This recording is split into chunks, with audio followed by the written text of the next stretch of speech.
Hey guys, tonight we slip into the still, silvered hush of a Mughal palace courtyard at midnight when most of the world around is asleep. But a few flickers of flame and the shuffle of sandals suggest that someone has chosen to stay awake with you. The air hums with a quiet so complete that you can hear the faint ripple of water from a nearby fountain, and yet the moment is alive. Alive with the rustle of robes, the crackle of oil, and the promise of something warm to taste. Tonight, you'll wander into the kitchens of emperors, a place so strange and so ordinary that it blurs the line between ceremony and bedtime snack. You probably won't survive eating as much butter and saffron as these rulers did. But, well, that's tomorrow's problem. So, before you get comfortable, take a moment to like the video and subscribe, but only if you genuinely enjoy what I do here. And as always, I'd love to know where you are in the world and what time it is for you right now. Maybe you're listening at 2 in the morning from London, or just drifting off after lunch in Manila. Now, dim the lights, maybe turn on a fan for that soft background hum, and let's ease into tonight's journey together. The courtyard doors stand tall, carved in geometric patterns, inlaid with ivory and mother of pearl. They creak faintly as you pass, and before you even step inside, the smell greets you.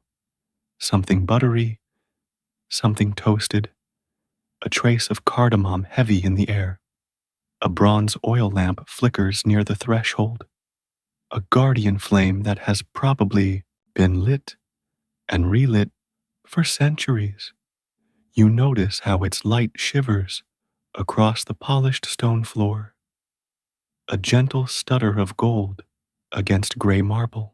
That lamp will come back to you later, whether as memory or omen. You can't quite tell.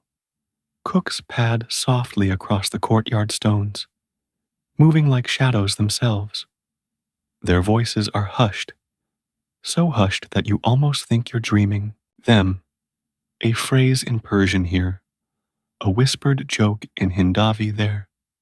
The kind of thing you'd never catch if you were meant to. Some carry baskets with mangoes gleaming like little suns.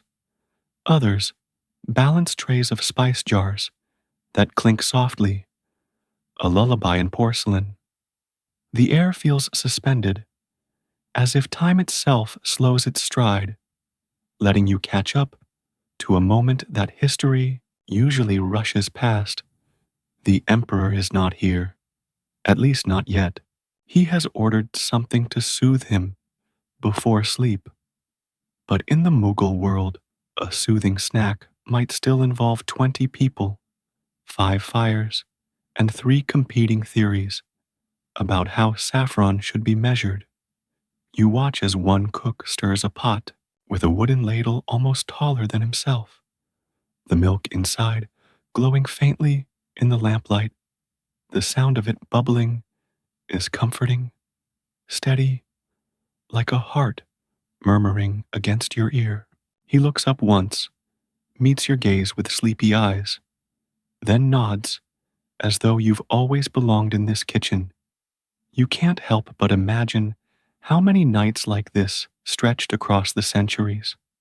This same courtyard, its fountains burbling, its steps damp with midnight dew, saw Akbar pacing with restless thoughts, Jahangir scribbling drunken poetry, Shah Jahan mourning his lost queen. The emperors came and went, but the cooks stayed, always stirring, always chopping, always knowing which snack might soften an emperor's temper. Some historians argue about whether these night feasts were truly elaborate or just humble nibbles. A few describe vast trays of candied fruit, whole tables stacked with breads. Others claim It might have been as simple as a small bowl of lentils or a slice of mango with a touch of salt. Like so much in history, the truth is probably somewhere in between. The fountain at the center is your constant companion. Water tumbles over itself in soft arcs, catching moonlight like liquid glass. You lean closer, and the air cools on your skin. The splash is gentle, like a white noise machine, centuries ahead of its time. You wonder if the cooks, moving so quietly around you, even notice it anymore, or if it's like the hum of a refrigerator to them, so ordinary that silence would feel strange. One detail catches you off guard. The courtyard floor is sprinkled with rose petals, not a thick carpet, not a ceremony, just a scatter. Perhaps someone sweeping the women's quarters passed through earlier, or perhaps the petals are meant to scent the air as the oil lamp warms them. You bend slightly, catch the faint perfume rising from one at your feet. A cook sidles by carrying a brass tray of almonds, and the two scents, rose and nut, mingle in the air, a harmony that feels accidental and eternal at once. A group of boys, apprentices really, giggle softly as they fan the fires. Their fans are palm leaves woven with thread, each stroke making the flames lick higher, sparks rising like fireflies. One drops his fan and scrambles to grab it before his master notices. You smile at the sight, remembering that kitchens are always a place of clumsiness as much as skill. Perhaps, centuries later, someone will argue about whether those boys mattered at all to history. But in this moment, you know they did. Without them, the rice cakes wouldn't puff, the sherbet wouldn't cool, and the emperor's midnight musings might sour into anger. As you stroll deeper into the courtyard, the smell of clarified butter thickens, coating your tongue even before you taste it. Someone is frying something in a shallow pan, each hiss of oil punctuated by a soft thump as dough lands against the surface. The sound is hypnotic, like rain hitting stone. You lean in, watching the dough swell, edges browning, bubbles popping with delicate sighs. Poets love these, the cook mutters, without looking up. His hands are fast, practiced, slipping each finished piece into a basket lined with cloth. He tells you, almost to himself, that wandering poets were once gifted fried rice cakes at midnight, payment for their verses. A curious exchange. Words for food, food for words. Somewhere, at the far end of the courtyard, a dog barks. It is answered faintly by another. Beyond the palace walls, a chain of sound carried through the city. The cooks pause only for a heartbeat, listening, then return to their tasks.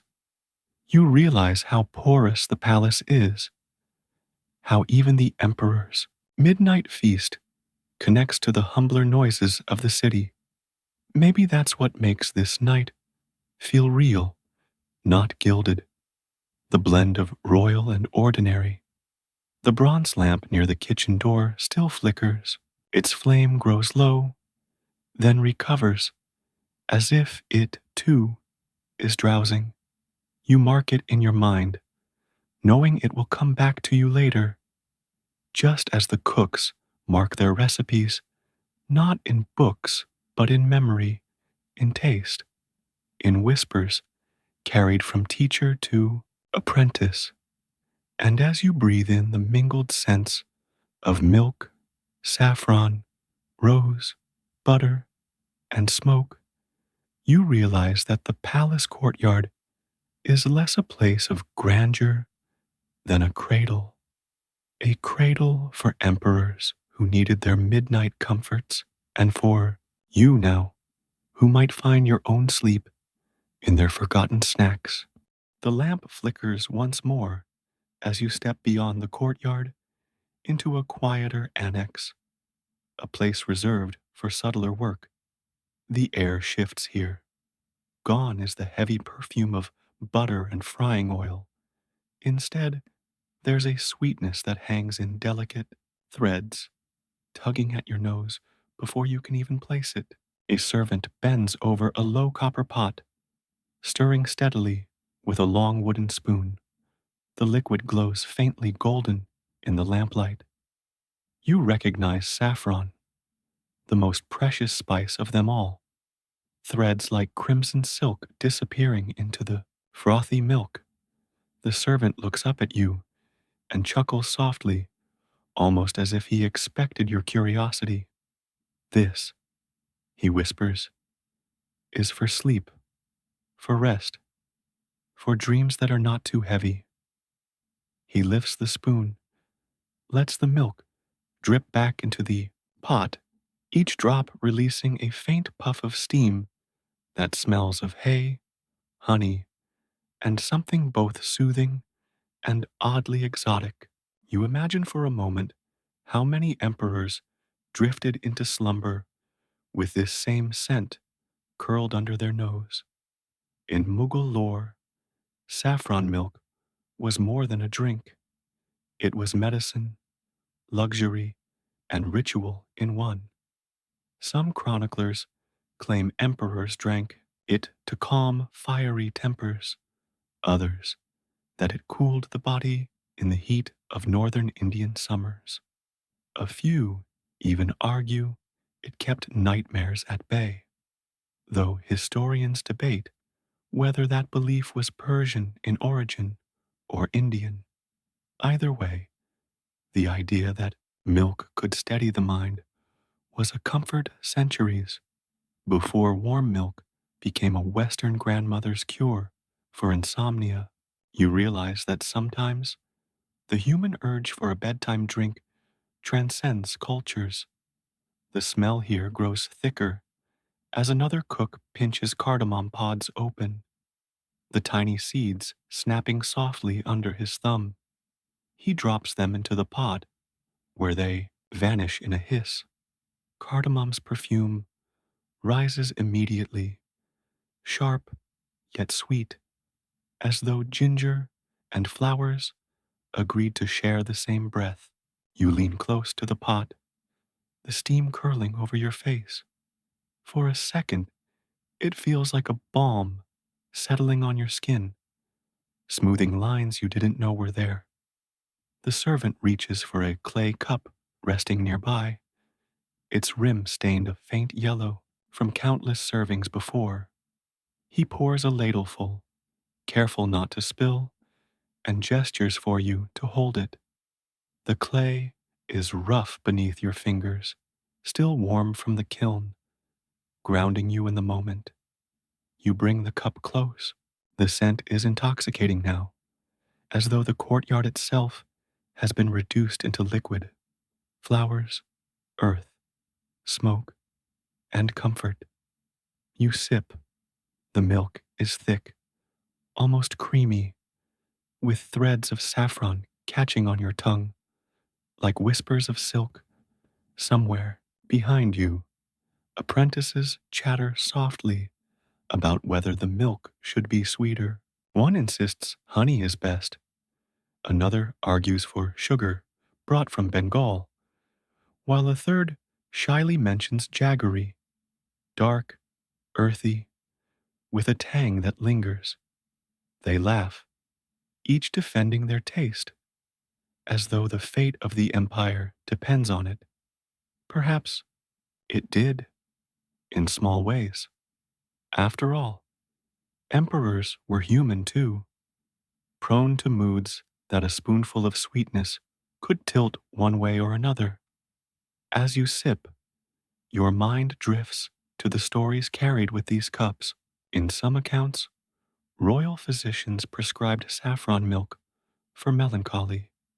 They claimed it settled the heart, restored warmth to cold spirits, and even bolstered courage before battles. Skeptics, of course, dismiss such claims, pointing out that saffron's cost alone might have been enough to convince people of its magic. Was it the spice or the price that made emperors feel invincible? No one can say for sure, but here, in this quiet corner, the effect feels real enough. The milk thickens as it simmers. The servant stirs again, the spoon scraping the bottom of the copper pot in a slow rhythm, like a drum marking time. You catch yourself swaying slightly with the motion, lulled by the sound. Outside, the fountain murmurs on, faint now, distant, but still present, the same lullaby continuing in another key. The bronze oil lamp by the door flickers again, and you think of how its glow echoed in your clay cup, tying courtyard and kitchen into one circle of light. Your fingers tighten slightly on the cup as you imagine the chain of hands that carried this recipe forward. Persian traders, Indian cooks, Central Asian grandmothers, all folding saffron into milk for centuries. Some historians argue that saffron itself came through Afghanistan's valleys, traded alongside horses and silks long before the Mughals made it their emblem of luxury. Others believe Kashmir alone birthed the threads, its valleys turning golden every autumn with crocus flowers. Either way, you picture caravans trudging across mountain passes, each laden with little more than fragile red filaments that could buy kingdoms. The servant pours another cup and places it carefully on the stone ledge beside you, its surface glowing faintly in the lamplight. He doesn't speak, but his eyes linger for a moment on the yellow stains around the rim. That cup is older than it looks. You sense it has passed through many hands. Emperor, poet, guard, maid, all sipping the same warmth on nights like this. You imagine someone once pressing the clay against their lips, just as you do now, finding the same comfort. A fly buzzes briefly near the pot, circling, before a cook swats it away with the end of his sleeve. Even in the grandeur of a palace, ordinary nuisances endure. You laugh quietly, startling the servant, who grins back at you with a conspirator's smile. In that moment, the kitchen feels less like a royal stage and more like a shared human corner, a place where warmth, drink, and a bit of humor stitch people together. The milk cools as you finish the last sip. Its sweetness lingers faintly on your tongue, heavy with spice, but soft enough to coax you into relaxation. A breeze drifts in from the river beyond the palace walls, carrying the faint scent of wet earth. It mixes with the saffron and cardamom still clinging to your breath, a mingling of inside and outside, court and world, dream and waking. You set the clay cup down on the ledge, noticing the faint yellow stain it leaves behind. That mark, small and almost invisible, joins countless others. Tomorrow, another servant will scrub it, and the cycle will repeat. For now, it is yours, a quiet sign that you were here. And as you rise, the bronze lamp's glow follows you, steady now, casting your shadow long across the stone floor. The courtyard gives way to a narrower passage, where the night feels thicker, almost syrupy. A faint hum greets your ears before you even step inside, a sound that is neither entirely chewing nor entirely singing. You follow it and discover a half circle of courtiers lounging on low cushions, their robes gleaming faintly in the lantern light. Their teeth flash red, their lips stained as though from wine. But the scent in the air betrays the truth. It is betel leaf, folded carefully, stuffed with spices and areca nut, chewed until it becomes both stimulant and perfume. The leaves gleam dark and waxy, triangular packets folded with precision, tucked at the corners with slivers of lime paste, and sometimes a fleck of clove or cardamom. A tray rests in the center, a miniature garden of green leaves beside bowls of chopped areca nut, tiny silver spoons glinting as they dip and scatter. A servant kneels beside the tray, his fingers moving deftly, folding each parcel as though it were a letter sealed with taste instead of ink. A man laughs, his teeth bright with the red juices of the nut, and declares that betel keeps him both awake and drowsy at once. It sharpens the mind, he insists, yet softens the tongue, so that words slip out smooth as silk. Across from him, another counters, saying it ruins the teeth and makes poets slur their rhymes. Historians still debate how seriously betel was taken in Mughal courts. Some describe it as a mere social garnish, others as a vital part of midnight rituals. Here, in this circle of chatter and chewing, you feel the contradiction play out with every stained smile. The taste is offered to you, a leaf folded neatly into a triangle and placed in your palm.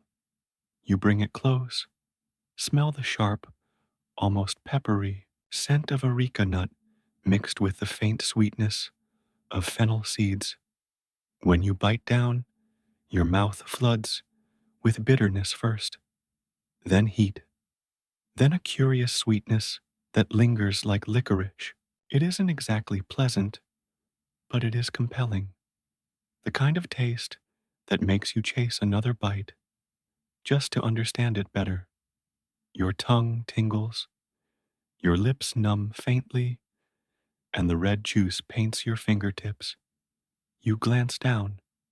There it is, that famous stain, bright and bold like a mischievous lipstick. The courtiers spit occasionally into bronze bowls placed discreetly nearby, each droplet ringing softly against metal. The sound is rhythmic, almost polite, a percussion of indulgence. One man leans back and insists that betel is best at midnight, when the air grows heavy and minds wander. He claims it stirs dreams into vividness, as though the night itself wants to paint on the inside of your eyelids. Another courtier, more cynical, scoffs. Dreams are born of overfull stomachs, not leaves. They laugh together, staining their laughter red. The lantern flickers above, throwing their shadows across the floor like restless dancers. You notice how the leaves gleam even in shadow, their waxy surfaces catching bits of light. They look almost like emeralds scattered carelessly, each with a bite of mystery inside. Somewhere, you imagine, a poet might be scribbling verses on beetle-stained scraps, his ink blurred where his fingers smudge the juice. You recall the poet's ink-stained scrap mentioned earlier by the rice cake cook, and you wonder if that, too, once bore the mark of betel. Some argue that betel leaves were aphrodisiacs, a claim repeated often but rarely tested in scholarly journals. Others suggest they were mostly a breath freshener, useful after garlicky feasts of roasted meat. You find yourself amused at the thought, this royal stimulant, this supposed doorway to dreams, doubling as medieval breath mints, and yet, as your own breath tingles with spice, you can see the appeal. The atmosphere shifts as a lute player plucks a few notes nearby, his fingers idly tracing melodies while his mouth moves slowly, savoring the leaf between his cheek and teeth. The notes hang in the air, oddly sweet against the faint bitterness in your mouth. The combination is strange, almost disorienting, as though music itself has joined the beetle in reshaping your senses. A servant refills the tray, his hands quick and practiced. He pauses just long enough to wipe a streak of red from his wrist, leaving a faint stain that will probably never wash out entirely. You catch that detail, wondering how many silent stains these kitchens and courtyards carry, each a mark of indulgence that history books rarely mention. Red fingertips, bronze bowls, stained scraps. These are the real residue of empire. You lean back, feeling the beetle's warmth spread through your chest, your tongue tingling, your head just a little lighter. The courtiers continue their chatter, their voices overlapping, weaving a tapestry of half-serious debate and half-sleepy jokes. One insists that the emperor himself choose 3 leaves before every dawn prayer. Another counters that emperors avoid them, fearing the stains on their lips. You don't know which version to believe, and perhaps that's the point. History, like beetle, is messy, staining everything it touches, leaving behind marks more vivid than the truth. The bronze oil lamp still glows faintly in your mind, a reminder of where you came from, its light mirrored now in the sheen of beetle leaves. You tuck the image away, knowing you'll need it later, and as the courtier's laughter softens into murmurs, you rise quietly, your own lips tinged red, your own fingers marked by the forgotten snack of Mughal midnight kitchens.